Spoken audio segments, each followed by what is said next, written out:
Welcome to day 2 of the SDDC Virtual Symposium. Leaders in enterprise software-driven IT architecture have joined together to provide technical insight into the technologies that enable the modern software-defined data center, from networking to storage for highly automated and efficient private and hybrid clouds. We are pleased to have with us today Greg DiFraia, General Manager Americas from Scality, to give us an in-depth look at the development of storage that solves enterprise challenges in these cloud environments. Here now is Greg DiFraia. Welcome, and thank you for joining the SDDC Symposium. Today we're going to talk a little bit about data management and orchestration in a multi-cloud world. When we engage with customers, what we're finding from a workload standpoint is that we've got traditional applications and workloads, and we also have these next-gen applications that are also driving tremendous amount of storage demand and also a difference in requirement. So with traditional applications like user files, NAS, client-server applications, et cetera, we're still seeing massive growth here. And about 80% of those workloads are unstructured as opposed to structured. And when we look at growth, yes, they're doubling every 2 years, but about 50% of that growth actually happens at the remote office or the edge, or outside the core data center. What's happening in parallel is these next generation applications, these web, mobile, digital initiatives, artificial intelligence, machine learning, big data analytic. These workloads are growing 10x what we're seeing for traditional applications. And really what we're doing is we're seeing customers saying, hey, I need to solve for traditional workload, but I also need to drive innovation to really foster that digital experience for their end users. And at Scality, this is really where we're maniacally focused on helping customers solve for existing workloads and drive transformation. Now we get into the conversation of where and how these workloads should live. And cloud is becoming more and more prevalent in our conversations because customers are saying, look, number one is I already have a multi-cloud strategy. And as you can see by the analyst community is many customers, as much as 80% or more, have a multi-cloud vendor strategy already, inclusive of what they're already doing on-premise in their data center. So really around experience, the workload, the cost, the economics, the security, customers need choice and flexibility in how they can decide where workloads should live, why they should live, and have really no barriers in terms of how they can extend those services to their proper cloud based on the requirement. And this is something that, again, is coming up in the majority of our customer conversations today is, I've got transformation, I have traditional workloads, I've got traditional data center, I've got multi-cloud. How can you help us really provide a platform and a strategy that help us execute at enterprise class scale at a low cost to serve? So in concert with that is that we're also seeing the emergence of edge, and edge to core to cloud. And this is being driven by a number of different elements. When you look at these applications and these workloads today, they're highly decentralized. Whereas client-server tends to be within a location or within a stack, these next-gen applications and distributed workloads are everywhere. They're at the edge, they're actually in a device or an edge compute site. And the business really needs a platform or an ability to extend services out, but pull it into a core, store it, protect it, and then potentially extend to cloud. But having a common view pane across all these sites as a single entity is something that's extremely difficult to execute, especially at scale. And we're seeing these things when we look at service edge or edge data centers, or even out to the edge device itself, the sensor or the mobile device or the car or the plane or whatever that device might be. There needs to be an edge component for compute and storage, but also an ability to capture that data, analyze it, and then absorb it into their cloud stack, wherever that may be. And we're seeing this massive trend. We're actually seeing a lot of the cloud providers invest in this type of strategy, right? So we're seeing things like Azure Stack. We're seeing investment in Stack Edge with Microsoft. We're seeing Outposts with AWS. And these are things that we're seeing from the large providers saying, look, there is a requirement to have infrastructure and services that extend into a customer data center or even out to an edge that orchestrates with the full enterprise stack between on-premise and cloud as a single entity. And we're kind of seeing this as more often an approach by the cloud providers to do that, to allow a seamless integration point between the ultimate end user and their cloud service. So from a Scality perspective, our approach is pretty simple, right? We want to give a common storage approach across all clouds, across on-premise, Scality, third-party, and public clouds by providing a single global handle. So what that means is, what if I write to a storage target, and that storage target is live across a number of different sites inclusive of cloud. So depending on where I am, I'm getting load balanced, I'm getting routed to the copy that's closest to me, but I'm always accessing it via a common handle versus having to know the static location of each individual object wherever it may live. And that's very different than traditional storage, which has a static location, a static map. What happens if that workload moves to cloud? What happens if it moves to an edge? You know, having that stateless type capability is a key component to our design principle. Everything managed by policy. We protect data. X copies, X locations. You can do things like putting life cycle policy around if it hasn't been accessed, or when it's first created, I keep 4 copies and go down to 2 copies, and to cloud everything is derived by a policy. And that policy can be set based on data value, which is a very different paradigm from just setting up rate sets, LUNs, snapshots, and replications. Is that doing it based on data value is a much simpler topology and a lot easier to manage at scale. Everything is resilient and redundant on demand. Everything from a deployment perspective is automated. Everything is in the concept of reducing cost and complexity and low cost to serve. But once we have this data stored in this platform, in this framework, wouldn't it be easy not only to store it, but provide access to analytic platform of choice to drive value out of that information? And maybe that information is captured at one site, but analyzed at another. This allows us to not have to have multiple stovepipes and silos of repositories of the same information for the data scientists to do what they need to do. So again, as you can see, we're really derived a common platform that is ubiquitous across multiple locations and or cloud, common handle, common access, policy, in-place analytic, web scale architecture. And how is this different? So if we look at traditional architectures, traditional NAS system, it's, if we kind of look at it from a comparative perspective, is if I go to the airport and park my car, I need to know what floor, what parking space, and what my car looks like. And I go on my trip, come back, and it's in that specific spot. And if it's not there, or if I can't remember where I parked it, I have to walk the garage to understand where my car is. And then, obviously grab my car and be on my way. So it's really the onus is up to the application to understand where their data is and what their data is. The paradigm of object storage is much different. It's like putting the valet stand in front of the parking garage. I go in, they give me the ticket. The valet person might put my license number, my license plate number, the state, what type of car it is. It's a white F-150, 2015, any unique attribute on the ticket. And then when I'm on my trip, I might optimize that garage based on workflow and demand, but I know when I provide that ticket back to the attendant, my car will be there. I don't necessarily need to know what floor and what space. I just need to know when I ask for it, I get it.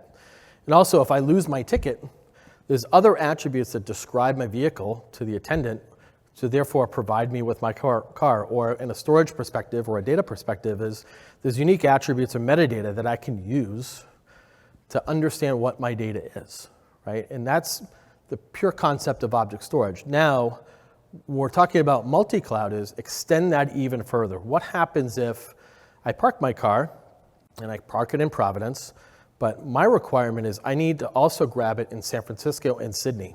So providing that same claim check, the same metadata repository, and getting my vehicle at any one of those locations that is really driven by policy. And that's the experience that customers are looking at, because we're talking about hundreds of applications.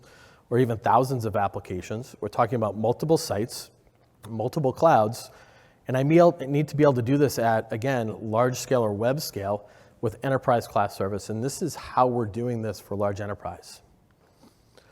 So workloads, use cases. So we focus a lot on content-driven applications. So content repositories are very big for us. So whether it's a media asset manager, or if it's voice recordings, or if it's scanning and imaging, or if it's PACS within healthcare or genomic data, or if it's messaging information with our service providers with webmail, there's a host of unstructured data repositories that leverage Scality Ring and multi-cloud with Zenko, which we'll talk about here, as its repository. We also look at things like archiving. What if we have high-performance storage, but if it hasn't been accessed or modified in a particular period of time? Do you want to really leverage high-cost storage? Do you want to manage it, protect it, back it up, restore, replicate, snapshot, et cetera? A lot of people use us as that tier 2 storage to extend the value of their tier 1 high-cost infrastructure. And we look at things like email, file, images, media content, rich media, video, audio. Again, as customers have just tons and tons of this type of content that they need to maintain for long periods of time, and they leverage Scality to do so in a cost-effective way.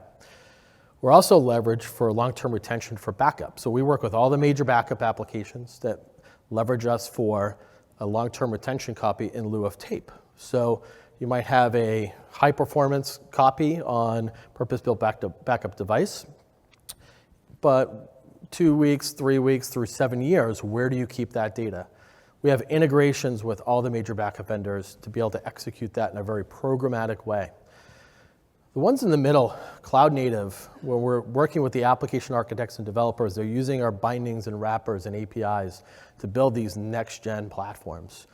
And also with that comes driving value of that information. This is where the analytic component comes into play. Is if I'm using Scality as this large repository across multiple sites or even multiple clouds, being able to interrogate the data to derive value in these Hadoop distribution deployments or in these AI and ML use cases.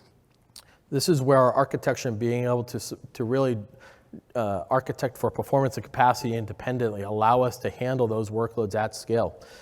And again, it's single framework. So as you can see below is we have Scality Ring. This is our flagship platform. It's been around for 10 years. We're on version 8. Provides distributed file and object, software defined on x86 technology. And again, can live in a data center or across multiple data centers in either an active-active or an active-passive manner. We've launched Zenko. Zenko is our multi-cloud controller. And what Zenko allows us to do is extend that storage namespace across third-party storage or across cloud of choice in a seamless manner, right? And this is something from a go-to-market and a solution perspective. This is really where Scality is unique. We're doing this in a large-scale manner. We're also doing this in a way that does not provide lock-in. We do things, and we'll get into the architecture here in a second, in and out of band, and we do not manipulate any of the data. So therefore, for us, is that we do this in a non-proprietary way. And this is really why customers are adapting well to what we're doing. So from a market perspective, this is our 4th year in a row being in the Gartner Magic Quadrant, Leader Quadrant for distributed file and object. We've also been recognized by IDC, and recently we're named the leader in the critical capabilities for hybrid cloud data management from Gartner. And I think, as you can see, is our ability to be software defined on x86 technology in a common data platform across multiple sites and now multiple clouds really simplifies data management at scale, both on-premise and across cloud of choice without those lock-in principles. So let's talk a little bit more about Zenko and really what Zenko is and how customers are leveraging it and really what our vision is for that in the enterprise. So again, Zenko is a hybrid and multi-cloud data controller. And really what this is leveraged for is management of active workflows of unstructured data. And again, this is an abstraction layer that sits above third-party storage and/or cloud of choice. So this provides a common interface across any cloud.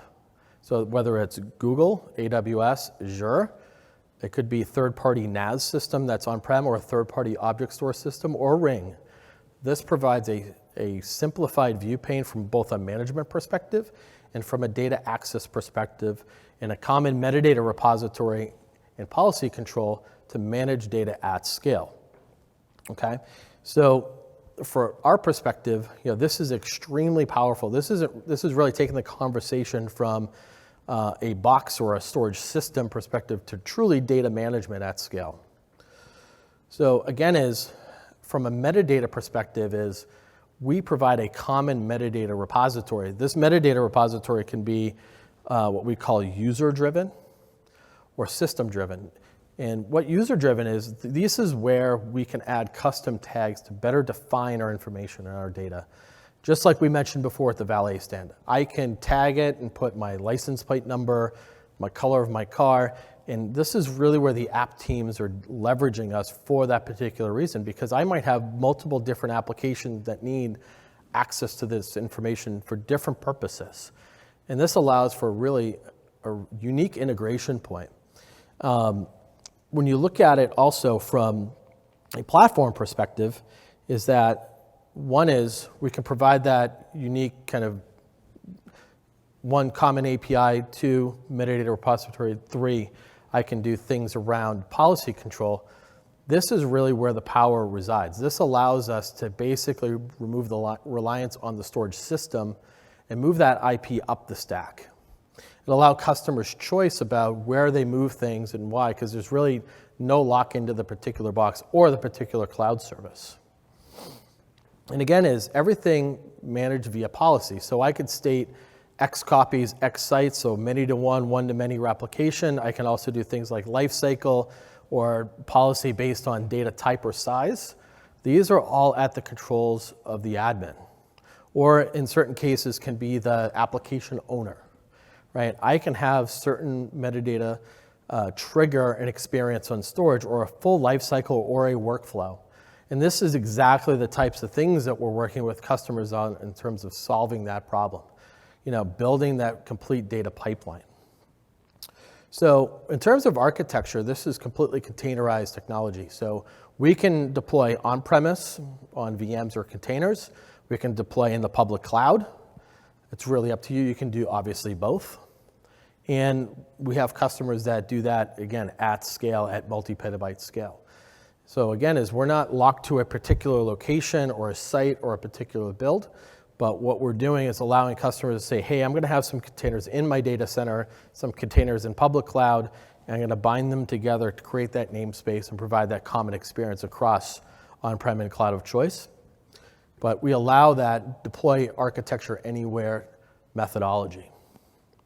So again, we talked about single namespace, and again, I can have multiple rings or third-party storage across my enterprise tied to different cloud tenants with provider of choice, AWS, Microsoft Azure, Google, et cetera. And again, manage that as a single entity and then have different policies or services that invoke those tenants based on data value. And again, this allows us to do this, one, at a global scale, but also invoke things like if I have certain GDPR rules or replication rules or data governance rules, is that these are the policies that we allow customers to set, and we work with them to go ahead and execute them in the enterprise. So again, no lock-in. So when you look at our framework we allow for things like in-band and out-of-band access, which I think is a very unique principle, meaning if I provide a common interface up, we'll say that's Amazon S3 API, in the background, we're speaking native API to AWS, to Google, to Azure, to Alibaba, or Wasabi, or whomever your cloud provider is. This allows you to go out of band, to use in-cloud microservices based on your requirements. So we've got customers today that will basically upload to public cloud, and they'll want to use their in-cloud transcription service. Well, if you're using Microsoft's transcription service, it's going to want to use the Azure Blob API. So once we're writing in that format, we allow to unlock the ability to use in-cloud microservices out of band. Again, since we're not chunking or manipulating or changing the information, we're writing it in that native format. This allows us to be extremely strategic with our large enterprise accounts. So therefore, if I want to use a microservice at Google, but I also want to use a microservice at AWS for the same content, go ahead. We want to embrace that. We want to foster that. And those are the types of things that we're seeing with our end users. So when we talk about intelligent data management, what if I was writing data to AWS and to Azure? And we'll say I'm redoing my ELA, and that ELA allowed me to renegotiate my cloud contract with Azure. And we'll say that Azure now provides me with a 30% benefit over AWS. With our platform, you can do a delete and then do a put to another cloud, keeping the service on top still running in real time, and not having to recompile my application, the API, or change the experience for my end user, all done behind the scenes. This allows our customers to, one, drive a policy that is most advantageous for them today, but more importantly, it doesn't lock them in the future.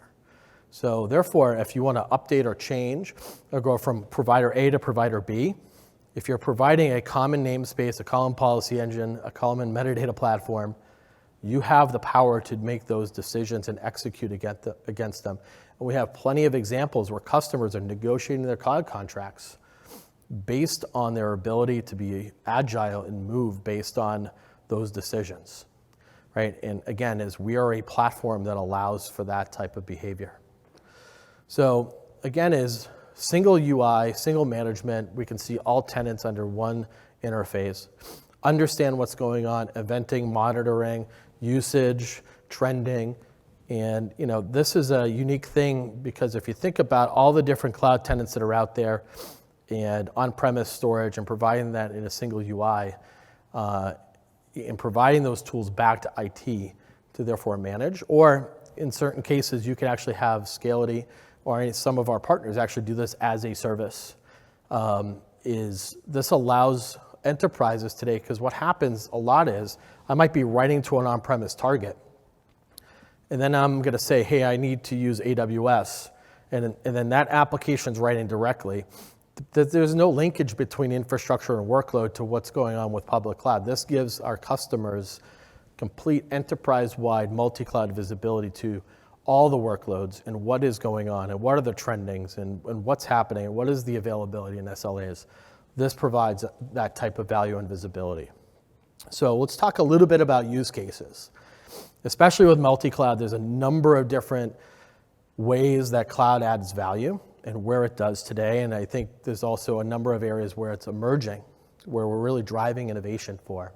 So we'll talk a little bit about some of the verticalization. Large enterprise, if we're talking about media, we see a lot of rich content, origin, storage, media asset managers, or media workflows. We see a lot with PACS and healthcare and genomic data and research. And since our stack, once we went through that, is a lot of service providers are taking our stack and providing an as-a-service framework for their end users, basically building a multi-cloud framework to do as a service, which we have a real focus on. We've had for many years, providing tools for service providers to go execute this in an as-a-service way. So we'll talk a little bit about some of the use cases around Cloud DR, Cloud HA. We'll talk about Edge Core Cloud, which is really a rapidly emerging use case and portfolio. We'll talk about cloud media workflows and some of how our media customers are leveraging us today. And then we'll talk a bit about content distribution in a multi-site distributed manner. So Cloud DR, we're finding that customers are saying, I've got 2 data centers or I've got 3 or 4. I might want to close 1 or 2 of those. So if I had a primary data center, wouldn't it be great if I could close that secondary replication data center and just use the cloud? And then once I have a failure, then I rent those assets on demand of the failure versus buying everything that sits there idle waiting for a failure that may never get used. So what we're doing is that we're working with customers for their content repository, is providing the on-premise store, as well as the replication to cloud of choice that provides disaster recovery, burst, and high availability. And this is a very common use case now where I'm saying, I've got 2 data centers. If I can close one and cloud becomes the second, the number one challenge has always been the technology. How do I get my data to there? How do I make that failure scenario automated or simplified? And how do I do this in an on-demand manner? And Zenko provides the power to do that, and do that, again, at scale, and to do this in a very simplified way that is enterprise grade. So talk about edge core cloud, okay? And for us, edge could be anything from a remote office to a vehicle, to a plane, to an edge device, to a sensor, is that we have an ability to extend our Zenko implementation out to an edge device since we are a container service. We can use local compute and disk to do things like caching and extensibility. We can tie that into the core infrastructure and or the cloud infrastructure.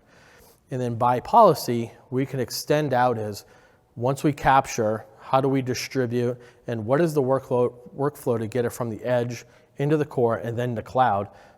But again, is what we talked about before is that I have a common distributed metadata repository. We understand where that data is at all times during that workflow. And then we also can provide unique capabilities around microservices on top of that, especially when we talk about extending that into the public cloud and using their native tool stack. Again, since we allow for that customer to leverage in-cloud microservices out of band, we're seeing that I might capture at the edge, leverage local cache, I might analyze it at the edge or analyze it in the core, and or might replicate or tier to the cloud as well. And depending on the requirement, we're seeing all sorts of, hey, I need to do near real time at the edge and distribute the results, and then also capture the raw content and store that for X amount of time, to, we may more have a deliberate model where I have it at the edge for X amount of time and it needs to synchronize in 2 days, and then from there it stays there for 3 months and then to the cloud.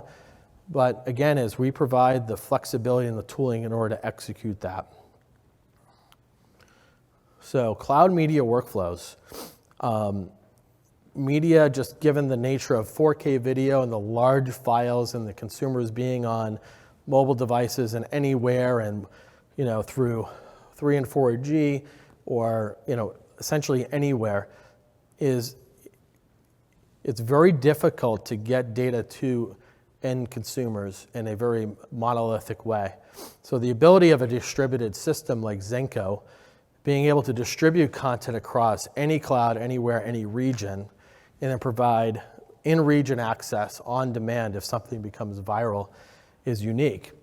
And we're seeing customers today that might build an asset, may distribute out to a number of different cloud providers, and then leverage their in-cloud caching and CDN services to extend all that content out to a particular end user or many, many end users on demand.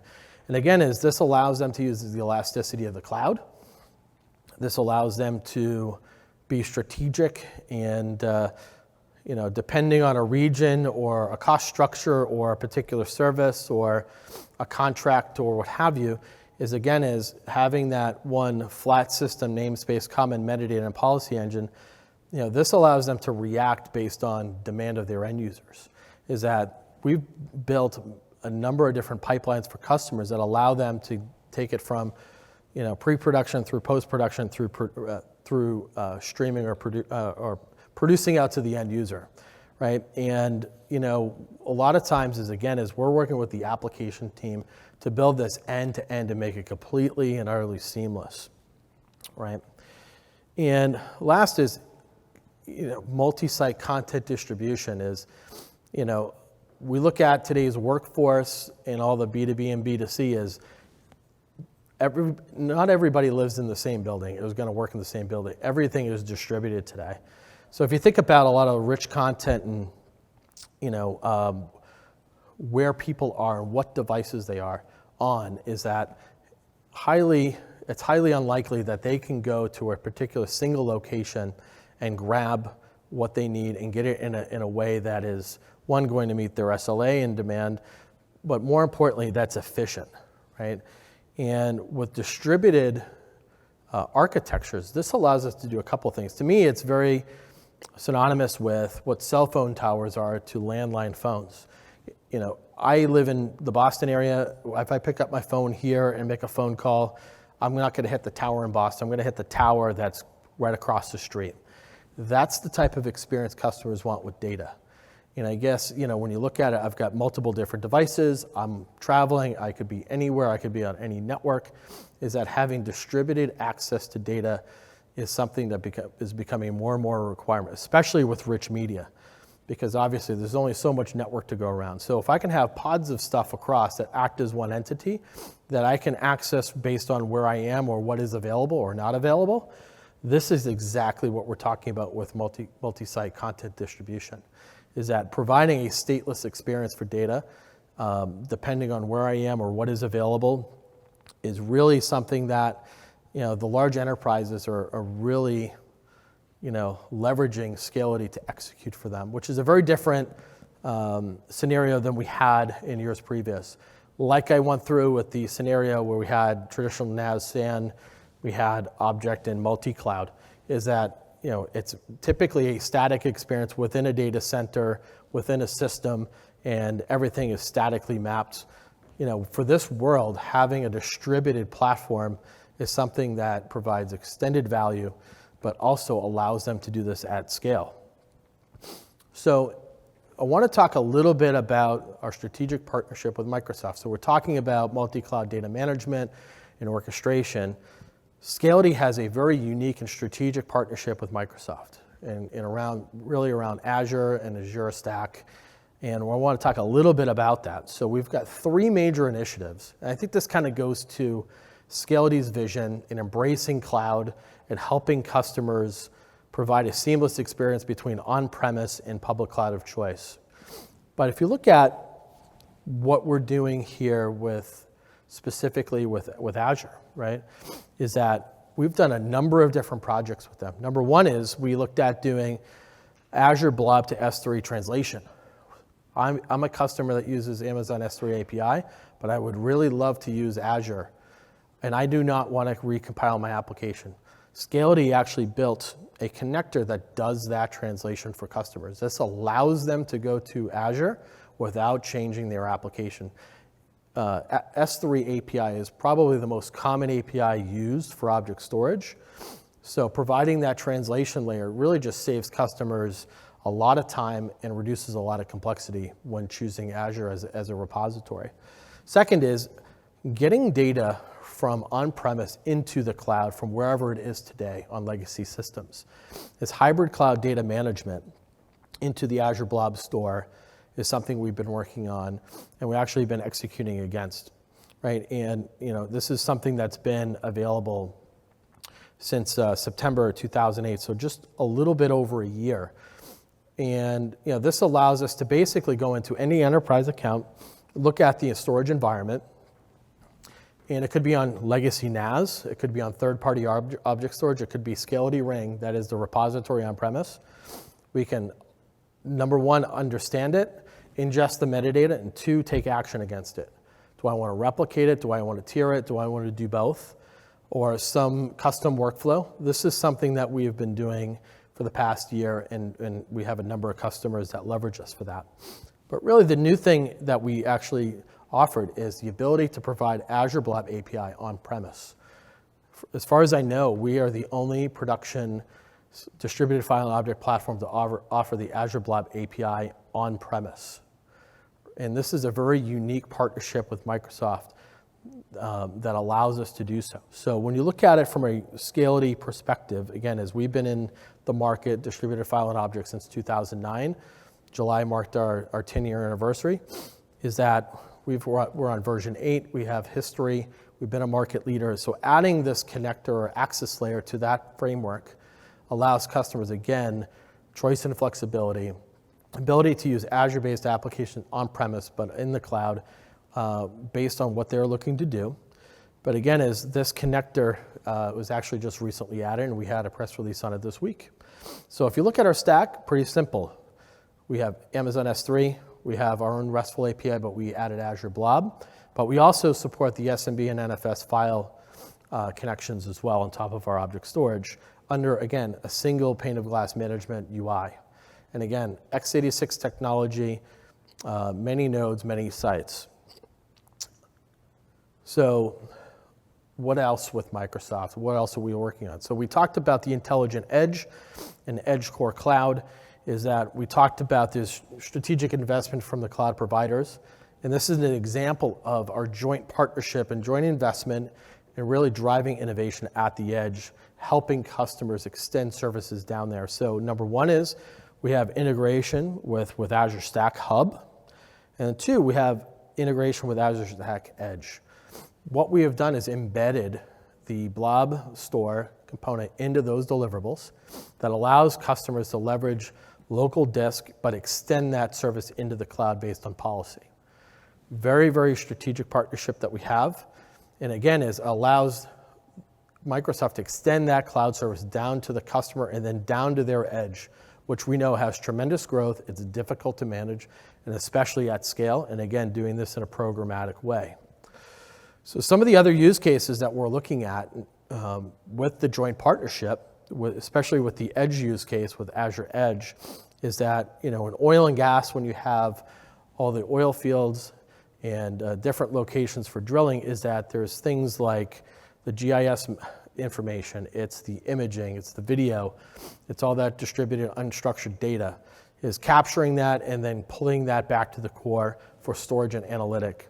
We're doing things around private cloud, again, where we talked about HA and DR as a service, integrating that into that type of deliverable that allows customers to take private cloud data and extend it into the cloud for multi-purpose or multi-use case, especially for disaster and high availability purposes, or even burst. We're doing a lot with the federal government in defense, where they actually want to have these types of pods, but have them completely disconnected and not tie back to anything. So things like tactical missions and other things, is that having these pre-built pods with local storage that act like Azure, but maybe it's in a truck or maybe it's on a ship.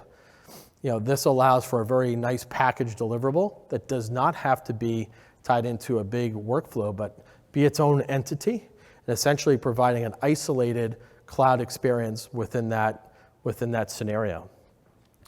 And again, just providing data protection and backup, is integrating with Azure Stack Data Protection.